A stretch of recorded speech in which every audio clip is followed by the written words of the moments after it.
Et on démarre avec donc notre première table ronde. On va s'interroger sur la ou les façons dont l'IRT peut aider les collectivités locales à assouvir leurs ambitions et comment plus largement l'IRT peut contribuer aux stratégies nationales d'accélération. Pour cela, je vais appeler à me rejoindre et je les remercie sincèrement d'être avec nous aujourd'hui. Tout d'abord Thierry Cottel, qui est le premier vice-président de la commission économie, emploi, innovation et réindustrialisation de la région Occitanie, qu'on peut applaudir. Il est également, et ça on le sait moins, le président de Nereus, qui est un organisme européen qui diffuse les données spatiales dans les régions. Thierry, venez vous installer où vous voulez et prendre un micro. On vous attend, Thierry Cottel. On va également appeler Agnès Plagneux-Bertrand, qui est adjointe au maire de Toulouse en charge des relations avec les acteurs économiques. Je vous en prie, installez-vous. Merci beaucoup, Madame Plagneux-Bertrand, d'être là. Agnès, rejoignez-nous également et prenez un micro, je vous en prie. Et on va appeler, elle a été citée ce matin et on l'a vu dans la vidéo, la présidente de l'IRT Saint-Exupéry, Magali Vessière, s'il vous plaît. Installez-vous. Bonjour à tous les trois. Écoutez, je vous propose qu'on s'installe. Alors, vous avez vu, on nous a mis des canapés. On veut que ce soit un moment convivial, et ça va l'être, puisque nous allons échanger à bâton rompu pendant 40 minutes tous les trois, puis ensuite donc, avec le public. Alors, je vais peut-être commencer par vous, Thierry Cottel et Agnès Plagneux-Bertrand. Comment concrètement la métropole et la région Occitanie soutiennent le modèle des IRT? Alors, peut-être, regardez, on a des micros. Je vais vous entendre un. Ah vous en avez déjà un. Tenez, hop. Et hop. Allez-y, qui répond?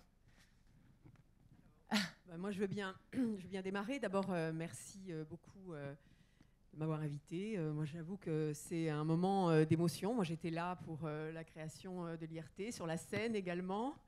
À l'époque, j'étais la bordelaise de service, donc j'étais plus ou moins au milieu de la construction un petit peu douloureuse de l'IRT, comme l'a rappelé Louis Gallois. Je me rappelle que j'étais même assise à côté de Louis Gallois, qui me faisait part un peu de ses remarques et de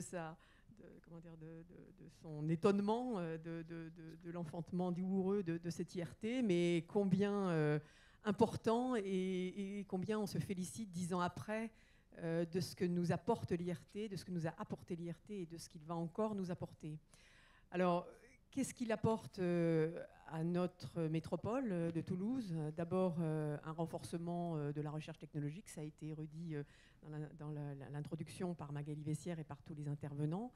Et je voudrais dire combien c'est important dans nos secteurs de l'aéronautique et du spatial que d'avoir un outil comme l'IRT pour préparer l'avenir, tout simplement.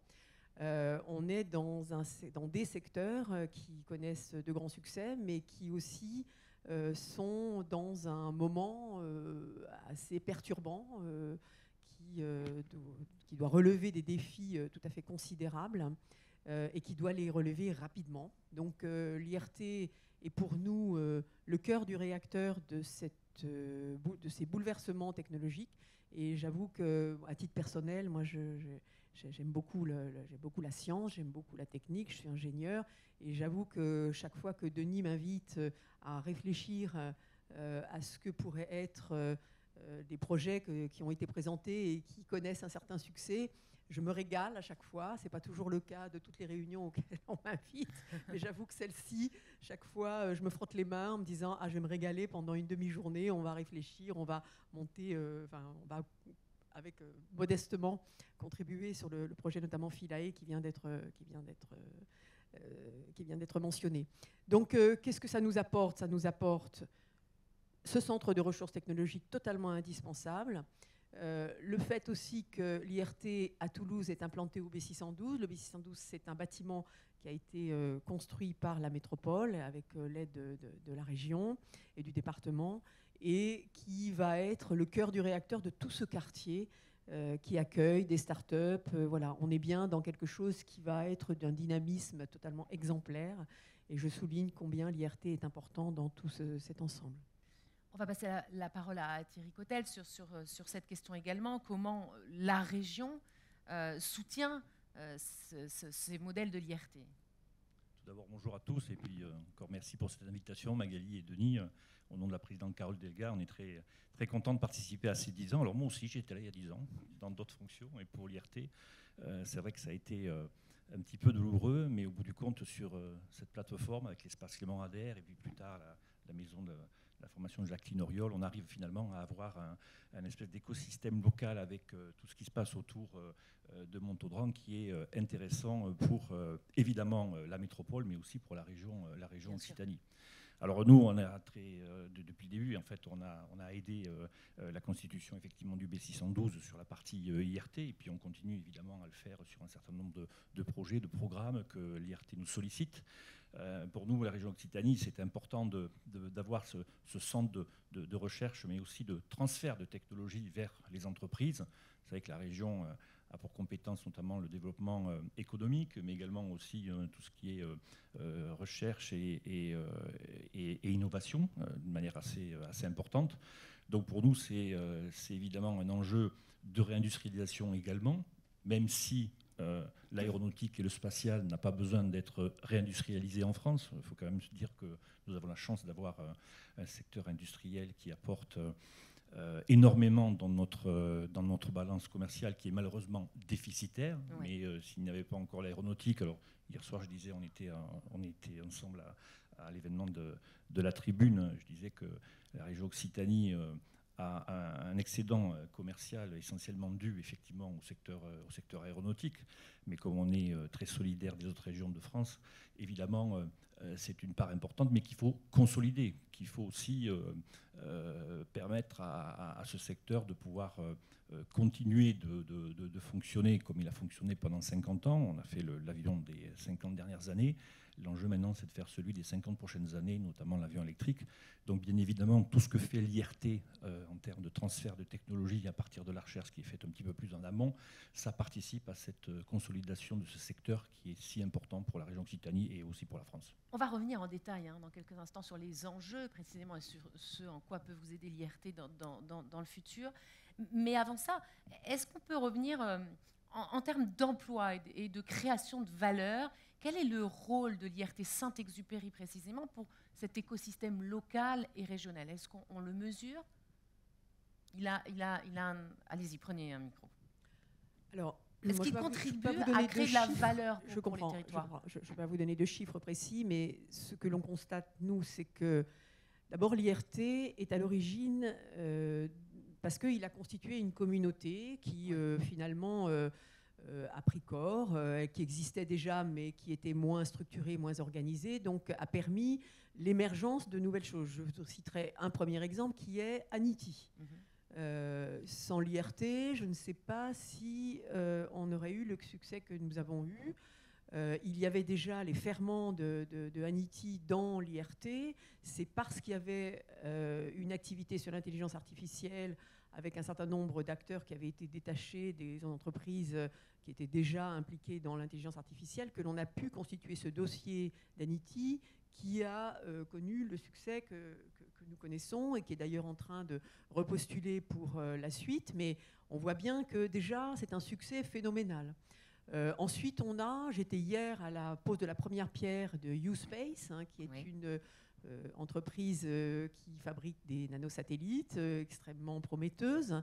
Donc, ils sont installés au B612 dans les mêmes locaux que l'IRT. C'est un petit, alors c'est un ancien du CNES qui a fondé cette entreprise, mais c'est un petit de l'IRT.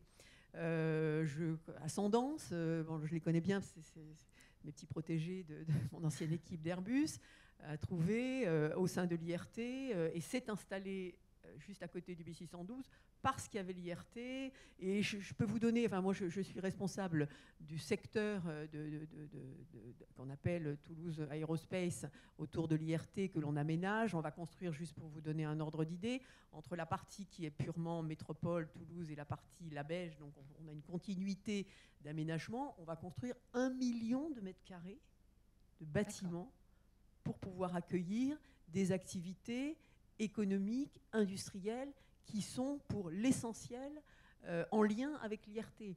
Je souligne également le centre de formation Jacqueline Auriol avec le centre PADOC.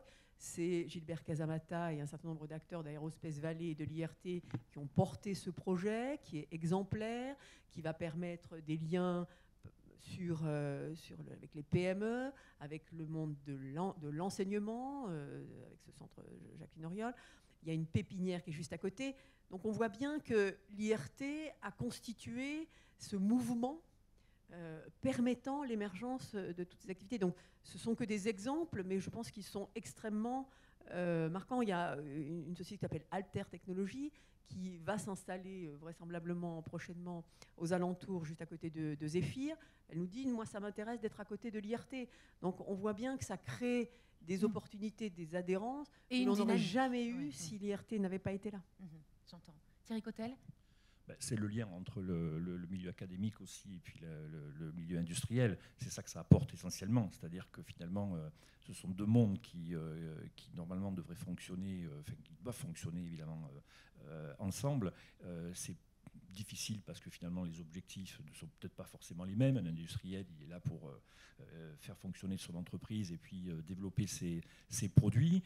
Évidemment qu'il pense à une échéance beaucoup plus lointaine, mais c'est toujours évidemment difficile de mener les deux de front. Donc travailler en collaboration avec le milieu académique ou le milieu de la recherche qui, lui, est plutôt axé sur un temps beaucoup plus long, me semble être un élément que l'IRT arrive finalement à faire coïncider et à permettre de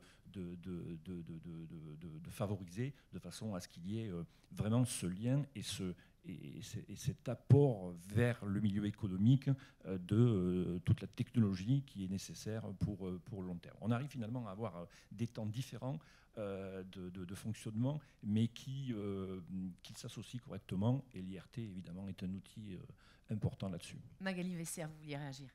Oui, je voulais rajouter que l'IRT fonctionne au travers de projets collaboratifs, comme on l'a dit, donc avec les acteurs privés et publics, avec les acteurs industriels et académiques. Et on a pu démontrer, pour donner un chiffre, que en fait, ça génère en termes un effet de levier sur la recherche qui est investie en particulier par l'État, qui en moyenne se situe autour de 10. D'accord. Donc vous voyez que c'est très significatif. Et c'est évidemment au bénéfice de l'écosystème avec lequel on intervient. Alors justement, Magali Vessière, être aux côtés des collectivités locales, travailler avec elles sur leurs besoins spécifiques, en tout cas sur les besoins spécifiques des territoires qu'elles représentent, c'est aussi quelque part pour l'IRT répondre aux enjeux, aux objectifs de France 2030 ? Oui, alors avant cela, je voudrais me permettre de remercier Bruno Bonnel pour l'intervention qu'il a faite, et en particulier pour non seulement faire référence au passé, mais aussi nous permettre une vision vers le futur, et justement en faisant le lien lui-même entre ce que nous, IRT, on peut réaliser ici à Toulouse et ailleurs, avec les objectifs de France 2030 et les objectifs de stratégie d'accélération nationale. Bon, il y en a déjà deux qui sont évidents. Il y a l'objectif qui est effectivement de développer l'aviation bas carbone. Alors, on y reviendra à plusieurs occasions, mais bien sûr, on travaille dans ce domaine-là et on est un acteur important en liaison non seulement avec l'aviation légère, mais ultérieurement aussi, et au travers de nos partenaires industriels, évidemment avec l'aviation d'Airbus, en fait, principale. Donc ça, c'est un premier point. Et le deuxième point, c'est il y a un effort particulier dans le domaine du spatial pour ouvrir vraiment de nouvelles opportunités, je dirais, au niveau français, donner accès à la France et aux acteurs français à les opportunités en particulier offertes par le New Space et les acteurs émergents. Donc oui, l'IRT contribue à cet effort-là. Donc ça, c'est au plan de la stratégie des stratégies d'accélération.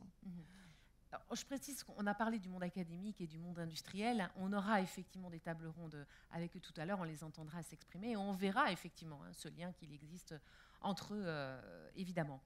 Thierry Cotel, Agnès Planu-Bertrand, quels sont vos dossiers prioritaires, si j'ose dire, vos grands enjeux de demain et quels sont vos besoins, en tout cas ceux auxquels l'IRT pourrait répondre. J'ai envie de dire, ils sont tous là, c'est presque le moment de passer commande.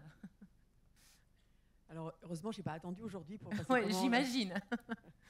Alors, moi, ce que j'essaye de défendre, et le maire Jean-Luc Boudin est assez dans la même ligne, c'est que nous avons un tissu économique qui est remarquable, extrêmement dynamique, avec des grands acteurs.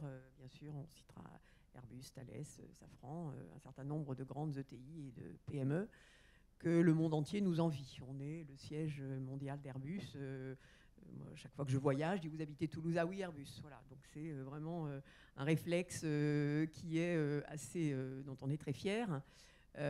Pour autant, la décarbonation de l'aéronautique et les nouvelles, ce qu'on appelle le new space, moi j'aime pas trop cette expression, enfin tout le monde la comprend, a tendance quand même à bousculer un petit peu l'ordre établi. On avait, c'est ce que je disais tout à l'heure en aparté, il y a de ça une dizaine d'années, on avait une feuille de route sur l'aéronautique qui était assez linéaire. On voyait à peu près où on allait faire de la recherche, quels étaient les secteurs sur lesquels on allait devoir travailler, et on savait à peu près à quoi allaient ressembler les avions.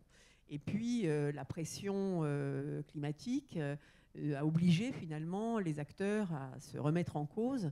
Et on voit que c'est à peu près la même chose sur le spatial. On a des nouvelles activités qui apparaissent, on a des nouvelles pratiques du spatial qui apparaissent. On est sur des méga constellations quand on était jusque-là surtout sur des satellites uniques de grande envergure. Donc on voit bien que surtout d'autres acteurs ont pris d'autres voies pour y arriver, avec des solutions bas coût qui remettent complètement en cause notre modèle. Donc on voit bien aussi qu'on est dans une économie sur ces sujets-là qui est totalement mondialisée. Donc ce qu'on ne fera pas nous, ce qu'il faut bien dire, c'est que ça se fera, mais ça ne se fera pas ici, si on n'y prend pas garde. C'est ça.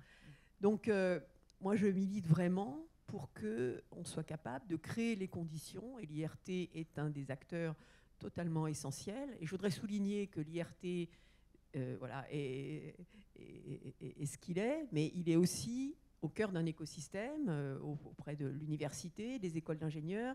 Et je peux témoigner que je suis dans un groupe de travail animé par Denis Deschmaker, et on travaille de façon extrêmement collaborative avec l'ONERA, avec le CEA, avec Supaéro, pour effectivement établir des feuilles de route technologiques qui après font l'objet de projets déposés par l'IRT pour obtenir les moyens dont on a besoin pour pouvoir mettre en œuvre ces projets. Donc ce que je veux dire, c'est qu'on a besoin de constituer à Toulouse les moyens du ressourcement technologique dont ont besoin nos industriels. Et si nous ne le faisons pas, nous sommes coupables. Nous sommes coupables de ne pas avoir préparé ce dont ont besoin nos industriels. Et si on ne le fait pas, voilà, d'autres le feront. Ils y sont déjà prêts, on voit bien. Moi, j'aurais juste cité, sans que ce soit offensant pour personne, mais les centres... moi, je me suis occupée de l'avion électrique quand j'étais chez Airbus. Le centre de compétences sur l'avion électrique d'Airbus, il est à Ottobrunn. D'accord ? Donc, le centre de compétences sur les matériaux, il est en Allemagne. Donc, ne soyons pas naïfs et considérons que tout ce que l'on mettra comme moyen sur la recherche technologique à Toulouse, ce ne sera pas du temps perdu, ce sera de l'argent bien utilisé et ce sera un moyen de préparer le futur. Et j'entends, si ce n'est pas nous qui le faisons, d'autres le feront. Magali Vessia, ça vous fait réagir? Oui, ça me fait réagir parce que d'abord, je suis parfaitement en ligne avec ce que vient de dire Agnès. Et je pense qu'on a, nous, un challenge qui consiste à essayer de rassembler le meilleur des deux mondes avec lesquels on travaille, en essayant d'assurer un pont entre ces deux mondes, académique et industriel. Effectivement, on implémente, comme je vous disais, nos activités au travers de projets, mais il faut qu'on le fasse avec la rigueur, je dirais, qui est nécessaire au niveau des industriels, et donc s'inspirer, je dirais, des méthodes d'implémentation qui sont en usage chez les industriels, tout en étant attentif, ouvert aux solutions, ou à la créativité qui existe dans le monde académique pour essayer effectivement d'attirer toutes ces solutions de rupture, le cas échéant, et se préparer à ce qu'on a vu, à la révolution, je dirais, technologique qui s'est produite dans le monde spatial et qui a bousculé, je dirais, toutes les certitudes qu'on pouvait avoir au niveau de ce secteur. Donc, on est prêt, on a grandi en maturité dans les 10 dernières années, à la fois en taille, mais aussi en méthode, en reconnaissance. Donc, on est prêt à affronter ces défis, mais je vous rejoins, il faut qu'on continue à être accompagné, si je puis dire, à la fois par les financements publics et par nos partenaires industriels pour pouvoir franchir une deuxième étape. Concrètement, Magali Vessière, sur la décarbonation de l'aéronautique, sur l'IA dans le spatial, le New Space, comme le disait Madame Plagneux-Bertrand, comment vous y répondez concrètement à l'IRT, à ces enjeux-là? On a déjà cité le programme Philae, et puis je ne vais pas dévoiler tous ces détails parce que d'autres le feront, mais je dirais que l'essentiel de ce qu'on a fait jusque-là, c'est vraiment de regrouper une équipe, comme l'a dit Bruno Bonnel, de à peu près 25 entités, que ce soit des grands industriels, que ce soit des acteurs de l'aviation légère, que ce soit des académiques. On a bâti tous ensemble un programme scientifique et sur cette base-là, élaborer une série de projets au sein d'un programme fédéré. Voilà ce qu'on a fait. On est prêt à démarrer. On a même d'ailleurs en partie démarré parce qu'on ne peut pas attendre.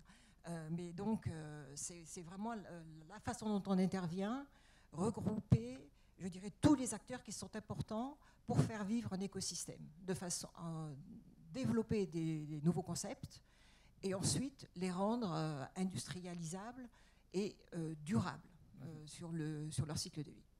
Thierry Cottel, même question. Quels sont les grands enjeux de la région Occitanie? Alors, me viennent évidemment la décarbonation de l'industrie, mais la réindustrialisation aussi. Ce sont deux gros dossiers, deux gros enjeux pour la région. Oui, je voulais réagir par rapport à la première question qui était qu'est-ce que vous avez passé comme commande à l'IRT? Alors, je ne voudrais pas qu'on ait l'impression que les collectivités en fait, sont là pour venir à un guichet. Non, c'était une formule. Et puis demandent en fait ce qui les intéresse et uniquement cela. Donc, on a parlé de système collaboratif, mais c'est aussi un système collaboratif d'abord entre les collectivités et ensuite aussi plus généralement au niveau national avec les différentes IRT, mais déjà avec aussi les antennes de l'IRT Saint-Exupéry, qu'elles soient à Bordeaux, qu'elles soient en région sud.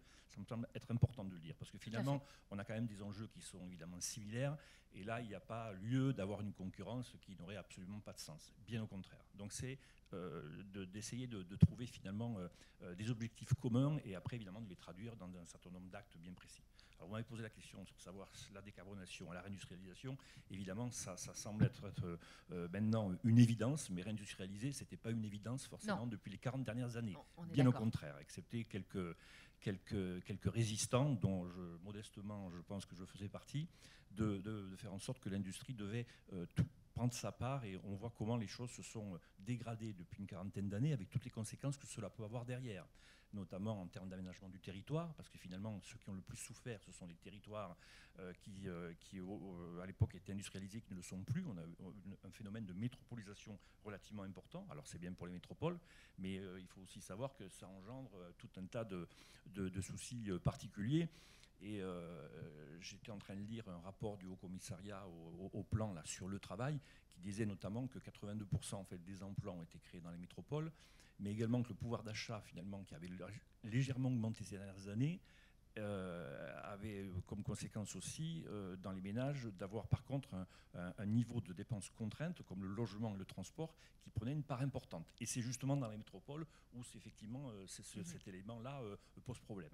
Donc, côté région Occitanie, mais je pense que c'est aussi un enjeu qui est partagé au niveau national, qui peut être partagé aussi avec les métropoles, de façon à pouvoir détendre aussi un certain nombre de soucis qu'il peut y avoir dans les métropoles. Je pense aussi à Montpellier, bien évidemment. Notre souci à la région Occitanie, c'est de faire en sorte qu'il y ait les villes moyennes qui soient réindustrialisées. Ça nous semble évidemment important. Derrière tout ça, il y a des enjeux évidemment liées au fait qu'on a un déficit budgétaire qui est toujours important année après année, un déficit commercial, je disais tout à l'heure, très important également année après année. Donc il faut réagir.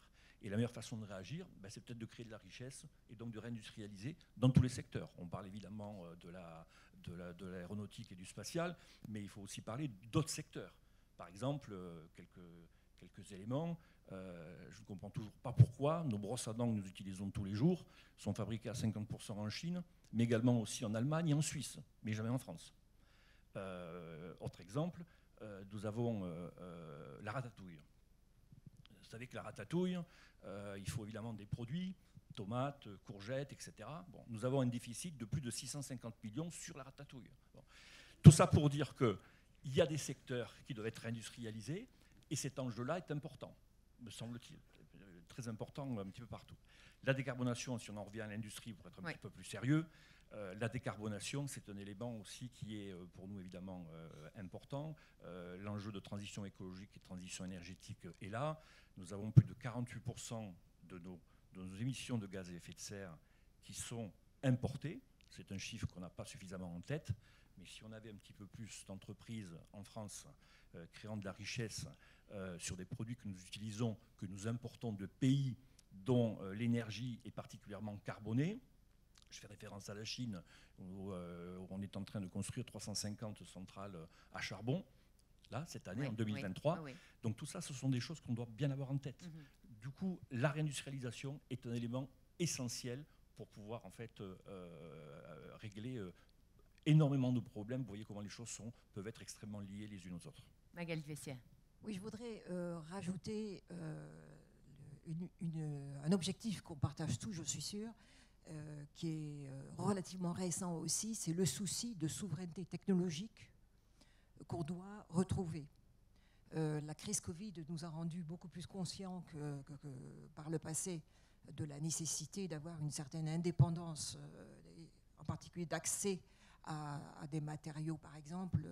Et on va parler du titane plus tard, parce qu'effectivement, on s'est rendu compte qu'on travaillait sur des métaux qui étaient rares, précieux, etc., et qu'il fallait vérifier que d'abord, on conserve l'accès lorsqu'on en avait besoin, et qu'ensuite, on essaie, par rapport aux soucis de préservation de la planète, de les réutiliser au maximum de la capacité de recyclage qu'on était capable d'imaginer. Donc, ces soucis de souveraineté technologique sont des choses à prendre en compte maintenant avec un niveau de priorité très élevé. Dans le spatial, je voudrais aussi soulever la nécessité de souveraineté stratégique au sens même militaire pour la sécurité.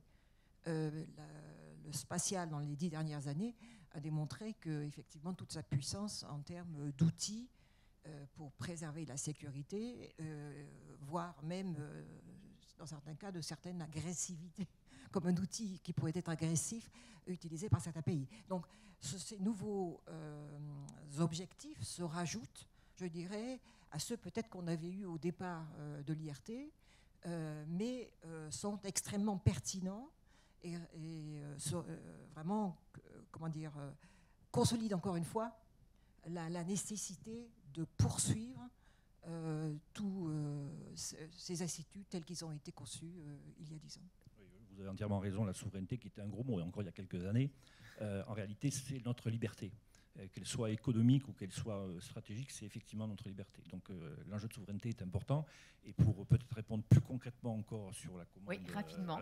C'est aussi le souci qu'on a en région Occitanie, évidemment, c'est de faire en sorte qu'il y ait pas simplement un bénéfice pour les grands groupes, mais également aussi pour l'ensemble des entreprises et du tissu industriel de sous-traitance, qu'il soit d'ailleurs à Toulouse, à Figeac ou dans d'autres parties de la région. C'est quelque chose que nous répétons régulièrement, de faire en sorte qu'effectivement tout le monde soit associé à ces recherches technologiques, parce que derrière, ce sont aussi les emplois de demain chez nous.